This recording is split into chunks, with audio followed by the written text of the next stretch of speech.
Here's your grand tour of the M270 MLRS multiple launch rocket system. So, start with the front. This is the cab. It's a three-man crew operation. The guy on the left, that's the track commander. He comes out the hatch. He also can have a mounted crew serve weapon. He's issued an M249 saw, but you can put anything up there like a M240 and all kinds of good stuff, but it mounts basically on top of that bar dead center, so he doesn't have to hold it all the time. The center occupant is the gunner. He has a gunner display unit in front of him, kind of like a computer monitor that he operates the launcher module in the back and all functions digitally. And then we got the driver. He just, operates driving the vehicle and maintaining it. Those are blast shields. They can flip up and they open up so the driver has some protection when the rockets and missiles are being fired. Side door has another ballistic shield. This door comes down and opens up to a free open air window, and then there's a fire extinguisher and the antenna mounts. You got those already located. This is basically a NATO slave receptacle, nothing big in there. And then this is the actual access to the engine compartment. This is a big door. Open inside is the big massive V8 engine that sits facing this way. The belts and the drives are this way, and the transmission transfer case is on this side. The crew sits on top, basically, where the transmission transfer case is, and it outputs in the front sprocket.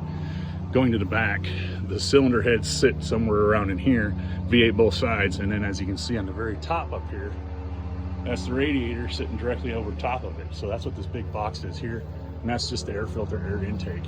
All right. Looking back here, we got some storage boxes, battery boxes, and components, and we also have another engine access door panel that sits directly behind the engine. That's where you can get to the belts and stuff.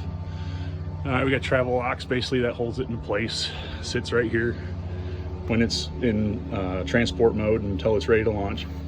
And then inside here you have a duffel bag box. Basically 3 duffel bags go dead center of the 2 pods underneath it and kind of stick out a little bit. And then this is just a little box for your random MREs and junk like that. So that's another side box. It opens on this side, and I'll show you that here in a minute. What you're seeing right now is the ATACMS missile popping out the top. We can either fire 6 rockets individually or one big massive missile. Underneath here is just basically an empty cage, we call it, with supports, and you can see the tubes go all the way down the side.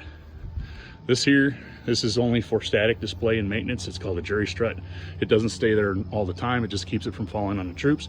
And this is obviously the drive pistons on both sides that raises it up. Coming around the back, this is basically your Pioneer tools, all your pickaxes and stuff like that. And you look at the back, these are locking the pods in. These pods, each one of these pods individually come out as a 6-pack or individual missile. So they lift up and go out the front end, and it would be an empty bay, and you can put them back in that way. You don't load these individually. These doors basically are, you got a boom control door that just basically is a manual operation of the launcher module when it's not being used automatically. This is just basically all your components that do this digitally. It has basically the computers and the brains are in there. And then this is just your distribution box and other maintenance functions, nothing major there. As I said, on the other side, there's the entrance, that little door that sticks down from a crew compartment box that you can store little stuff in there. And then here's the other side. Like I said, this is an empty box for storing stuff. This is a battery box, a component box that sits underneath everything. And then there's the other crew box. So lots of storage inside here. Coming over to this side, you see this big grate right here. This box right here is the exit for the exhaust, pretty self-explanatory. And then in here, in the inside, is a major fan tower that basically sits facing that way with a PTO driving to the engine. And whenever the temperature gets so hot, it starts kicking up and it blows the heat out of the engine compartment. That's basically what that is. And then here we are on the track commander side. He's got another fire extinguisher box and his antenna mount. And then he's got the same kind of doors over here as well. So that's your nickel tour of the M270 multiple launch rocket system. And then if you look next to it, this is your future project. That's its counterpart. That's the HIMARS, High Mobility Artillery Rocket System. Basically, it's a LMTV, or FMTV, excuse me, modified to put a single pod in the back, and that's a rocket coming out. That's the missile coming out.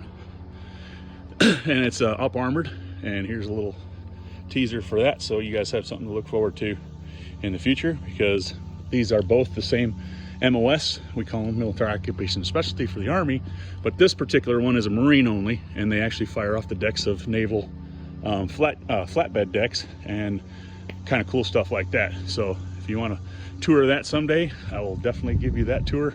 But it's basically FM TV with one mounted on the back, and this is a C-130 loaded and can be taken pretty much anywhere in the world. This one has to be transported by C-17, too bad, but it's got twice the firepower, and it can go in different terrains that this one obviously can't.